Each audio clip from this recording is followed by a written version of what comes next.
Hi, I'm Kristen Goodwin. On this episode of the Fox News Rundown, as health officials around the world work to contain the threat of the coronavirus, there are concerns over the economic costs and whether the outbreak could disrupt phase one of the U.S. China trade deal.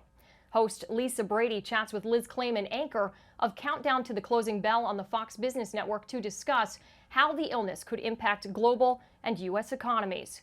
Between the Iowa Caucus debacle and the president's victory lap after being acquitted by the Senate, one could argue it wasn't an easy week for Democrats. Democratic presidential candidates will take the debate stage this evening in New Hampshire, days before the state's primary. Fox News political analyst Juan Williams joins host Dave Anthony with a preview and a breakdown of the presidential race. Plus commentary from Fox News contributor and former Utah Republican Congressman Jason Chaffetz. The Fox News Rundown is a daily news podcast where we take a deeper look at the stories important to you. You can subscribe on your favorite podcast player by going to foxnewspodcasts.com. I'm Juan Williams. I'm Jerry Willis. I'm Bill Hemmer, and this is the Fox News Rundown. Friday, February 7th, 2020. I'm Lisa Brady. As the coronavirus continues to spread, countries and companies brace for the economic impact. We are seeing company after company after company already seeing the effect and warning investors about it. I'm Dave Anthony. 7 Democrats running for president get the spotlight again tonight with the debate after the mess in Iowa and before the next contest in New Hampshire. I expect that Biden has to be more aggressive. I expect that Buttigieg will be trumpeting himself now as a leader. And similarly, Sanders has every reason to say he's a leader in this game. And I'm Jason Chaffetz. I've got the final word on the Fox News Rundown. The rapid spread of the new coronavirus has not only sickened thousands of people, killing hundreds, it's impacting millions of lives, especially in China, where quarantines have turned whole cities into ghost towns. Nobody outside, no trains, no subways, no cars are allowed on the road. Jared Evans plays pro football in China's National League for the team based in Wuhan, the epicenter of the outbreak. He's now under temporary quarantine at a military base in California, one of the hundreds of Americans evacuated from Wuhan on chartered flights. We definitely were in pretty much of a cargo plane, very comfortable. Everybody was wearing masks and taking major precautions. And some of the officials were in complete hazmat suits, checking our temperature every 3 to 4 hours. But as health officials search for answers, treat patients, and try to stop the spread, a wide variety of industries are dealing with ripple effects. When you think about every item that you have in your house, Liz Claman is host of the Claman Countdown on Fox Business. whether it is your Alexa or your table and chairs or your heating system and air conditioning system, I could probably guarantee that at some point, the supply chain that came together to make those products went somewhere through or touched China somehow. So it is no surprise that there is a domino effect going on with companies like Tapestry, the parent of Coach, or Apple's AirPods. You know, the latest news is that the companies that supply the components for AirPods, these are companies like Luxshare, Gertech, Inventec, they are at most looking at 2 weeks left of inventory and component parts for the assembly of AirPods. So you might think that nothing goes through China, or you'll hear a CEO say, well, we don't have exposure. You actually probably do. Yeah, there was even an auto parts issue raised by Fiat Chrysler. One of their European plants is saying that they could have weeks of delays because of parts issues, because millions of people in China, some of them workers in these industries, are basically quarantined. Well, let's just make something really clear. People are hearing the name Wuhan and Hubei province. The little known fact about those areas, the province, and then, of course, the city within the province, is that it is huge when it comes to auto parts and auto manufacturing. So what Fiat Chrysler is now saying is that they are weeks away from having to idle a European plant. And that is because they can't get the parts or the products that go through or are manufactured in Hubei province to their plants to actually make the cars.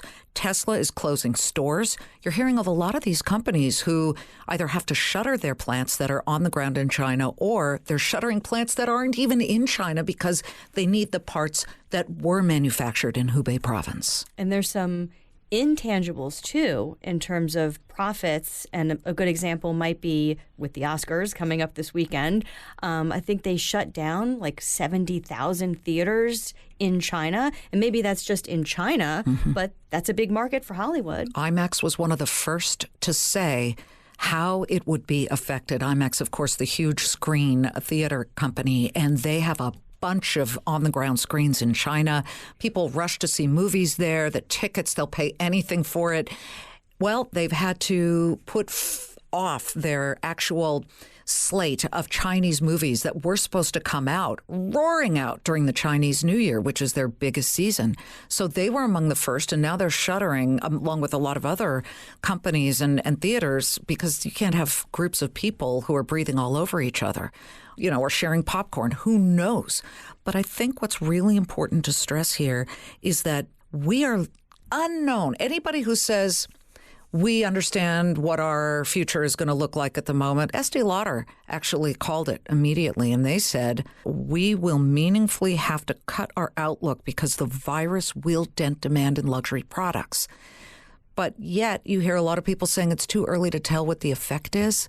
I'm here to tell everybody we are seeing company after company after company already seeing the effect and warning investors about it. Yeah, because we don't even know if it's peaked. The World Health Organization is saying on Wednesday it was the first day that the number of new cases in China, at least, went down instead of up. But that's one day. So just at this point, there are too many unknowns with how long it could last. I think if memory serves, but I want to ask you because you'll know for sure, I think the first stocks to really get impacted by this when it first really started making big headlines in the last few weeks were airline and travel related. And IMAX. I mean, I remember several weeks ago reading about IMAX and thinking, well, this is kind of serious because everything was slowing down or grinding to a halt during the Chinese New Year, which is a very significant time. But yes, the airlines, of course, started to get impacted. And what is a little bit confusing for investors is they started to rally once again recently. And yet you have thousands and thousands of ticket holders who bought return tickets to the United States or other countries. Holding those tickets, they're on the ground in China, and airlines like American are no longer flying.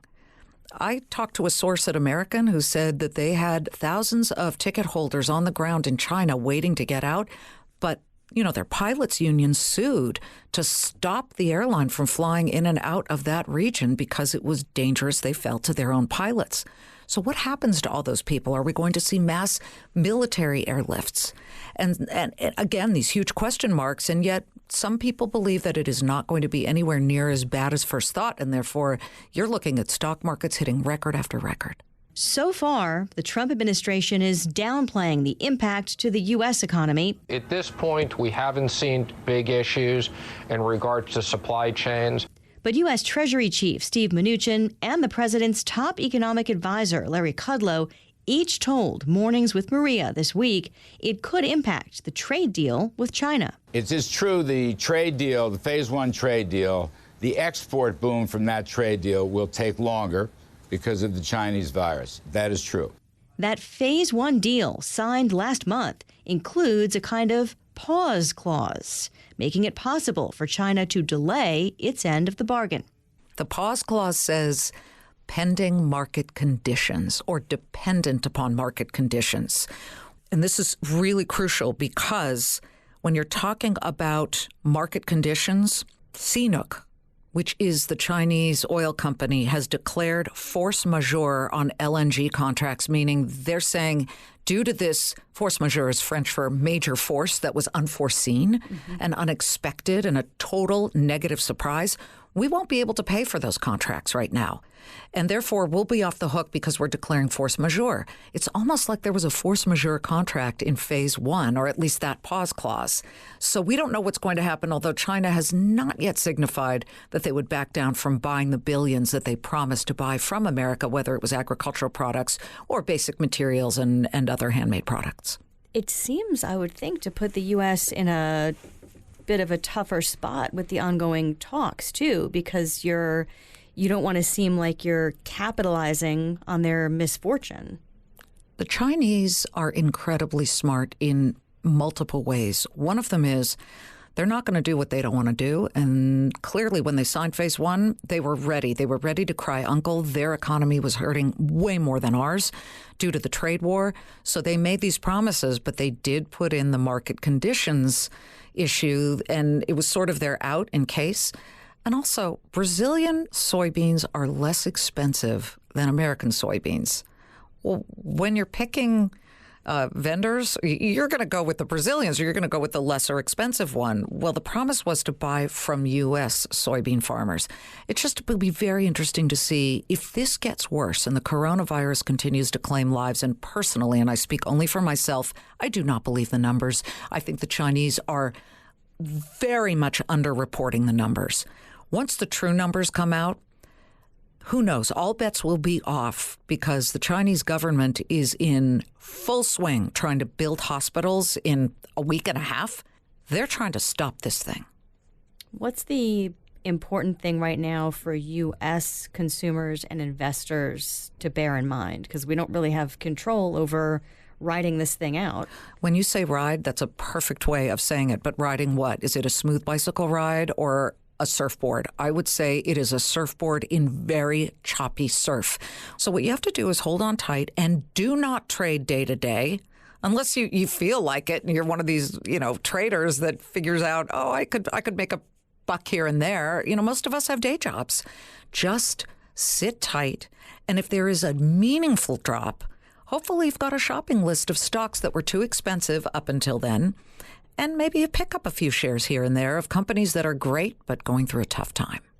Always the calming voice of reason from Liz Claman, host of the Claman Countdown on Fox Business. Also, check out her podcast, Everyone Talks to Liz. I love getting to talk to you. Thank you so much. It's my pleasure. Thank you.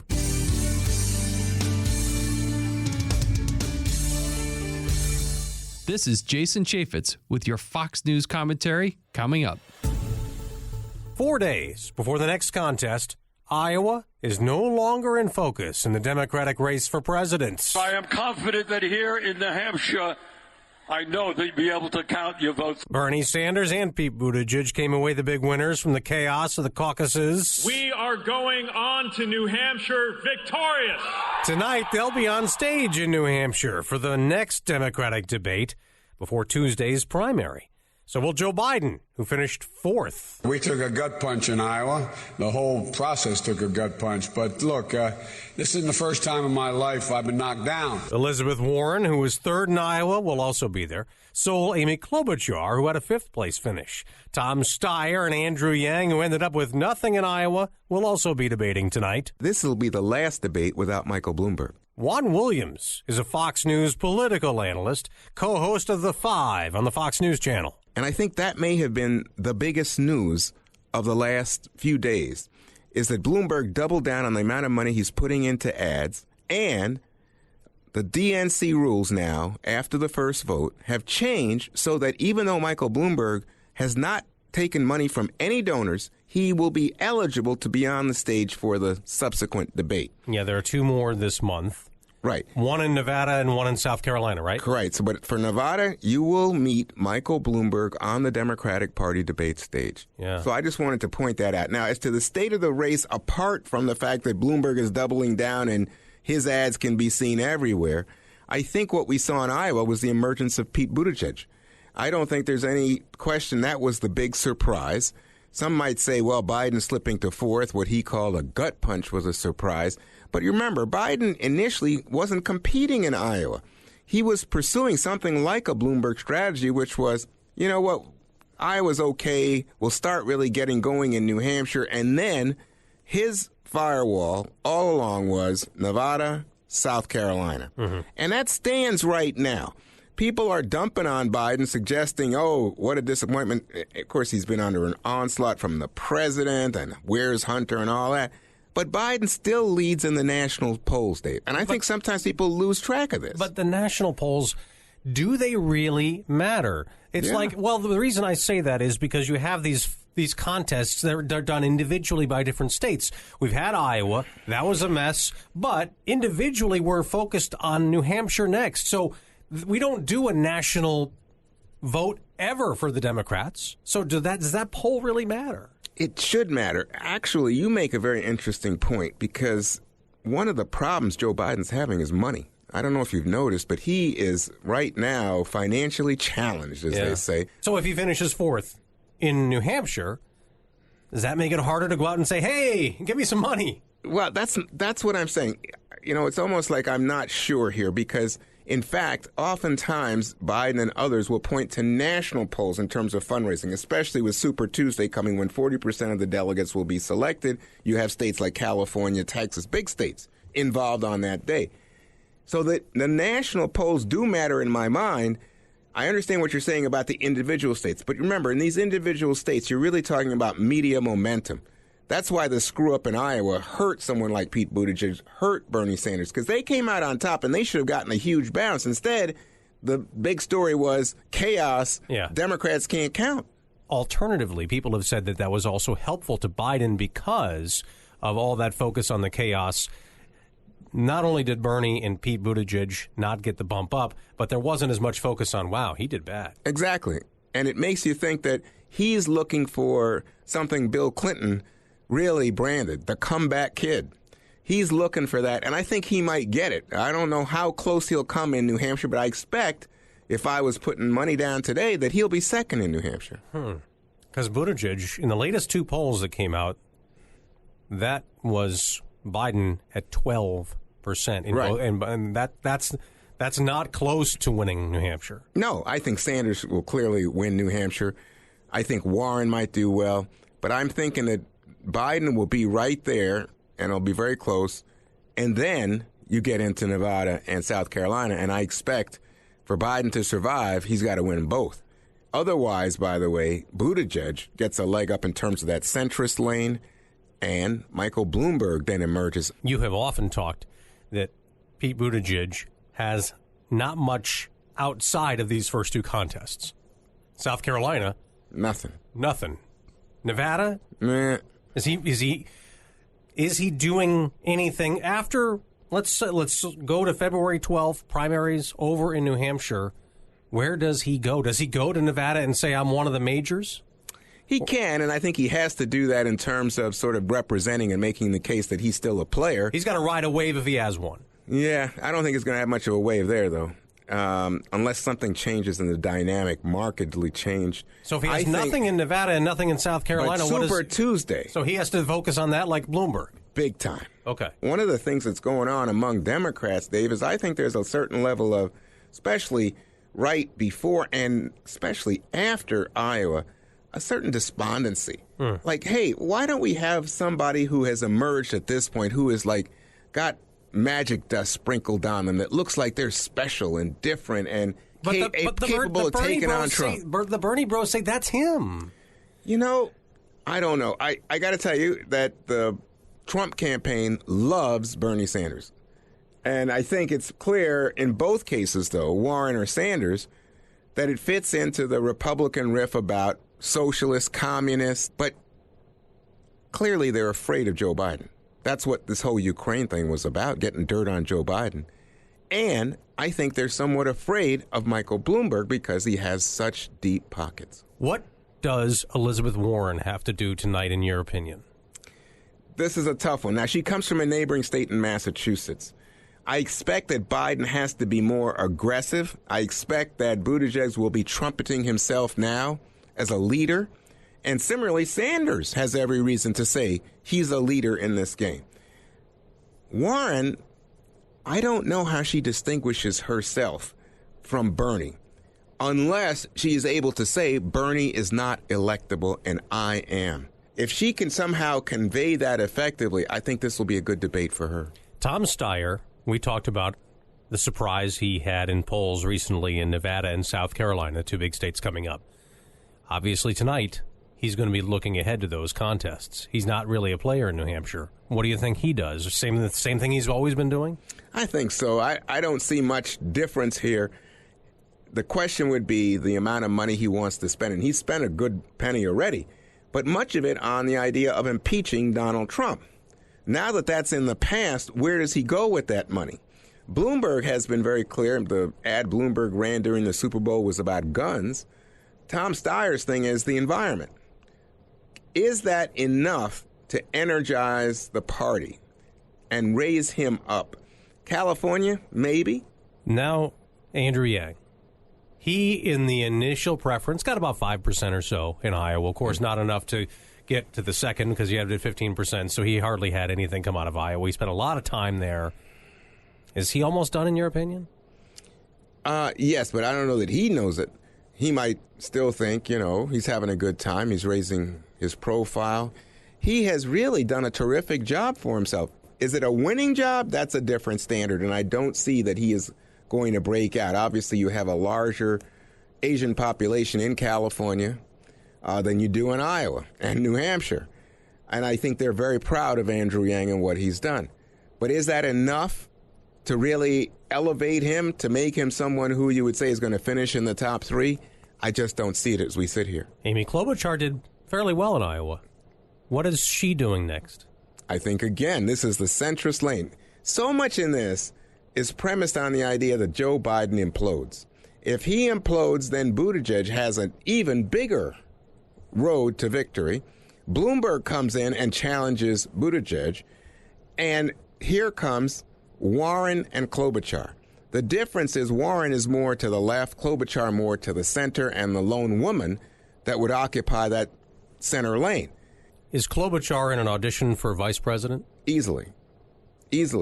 I think that the problem here is, you've noticed, and you'll see it tonight on the stage, there are no people of color. And the logic had been, well, we're going to have somebody there because we can't just take for granted the black, the Latino vote and beat Donald Trump. You've got to have an energized base. Last time with Hillary does great in terms of the percentage of the vote that she gets from people of color and women, especially women of color. But there was a slight decline in terms of turnout from the Obama years with, of course, the first African-American president on the ballot. Understandable, but critical in those swing states. If you look at a city like Milwaukee, if you look at a city like Detroit, if those numbers had been elevated, Hillary would have won the Electoral College. She lost in even Pennsylvania and Philadelphia by a very narrow margin. All 3 states less than 100,000 votes. All 3 of those big cities with large African-American populations. If she can get that, the Democrats can get that back up again, it's going to make a big difference. And the logic is, what about Kamala Harris? Senator from California who had been on the stage is now gone. A lot of talk about her endorsing Biden early so as to get her feet in that place. Klobuchar, though, I think you're right. I think, if she's not vice president, she could be, Secretary of State. She has made herself a bigger force in the Democratic Party than ever. Quick last, tonight, does the debate matter for the voters in New Hampshire, and could it affect the outcome, in your opinion? Oh, yeah. And I'm going to go up to New Hampshire to see the debate and all the rest. They're going to pay attention to that debate. They're going to meet the candidates. And to them, it makes a huge difference. Juan Williams, co-host of The Five, Fox News political analyst. Thanks so much for joining us. My pleasure, Dave. Thanks for having me.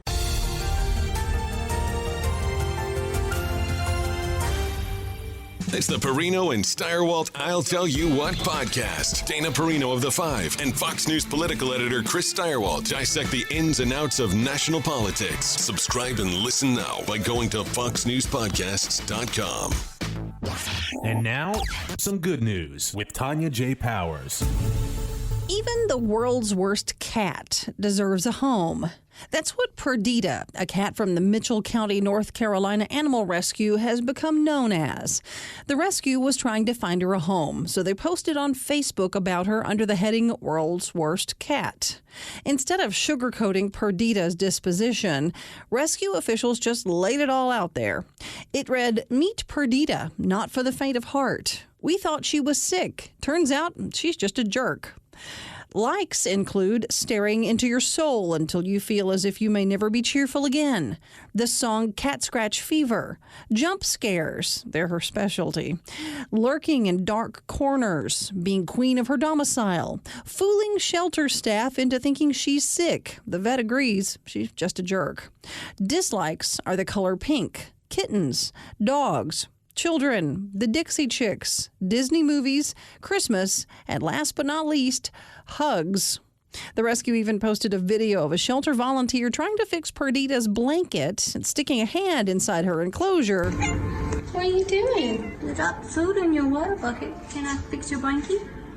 Is that okay? Okay, I'm not gonna take. I'm sorry. I'm sorry.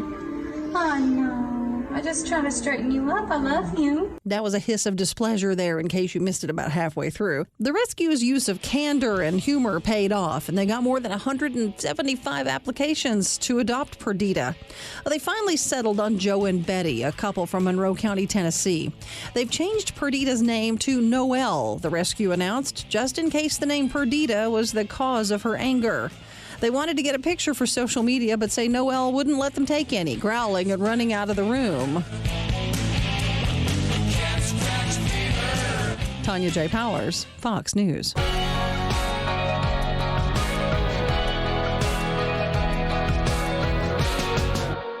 It's time for your Fox News commentary. Jason Chaffetz. What's on your mind? Trump derangement syndrome has reached new heights. The Democratic Party has routinely chastised the president for not bringing our country together. Ironically, it is the Democrats who frequently don't even show up. It started with over 60 Democrats boycotting Trump's inauguration.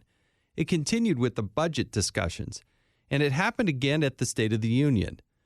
This year, at least 10 Democrats, including Representative Alexandria Ocasio-Cortez, the Democrat from New York, refused to attend, and at least 2 walked out during the speech. Well, that's mature and productive.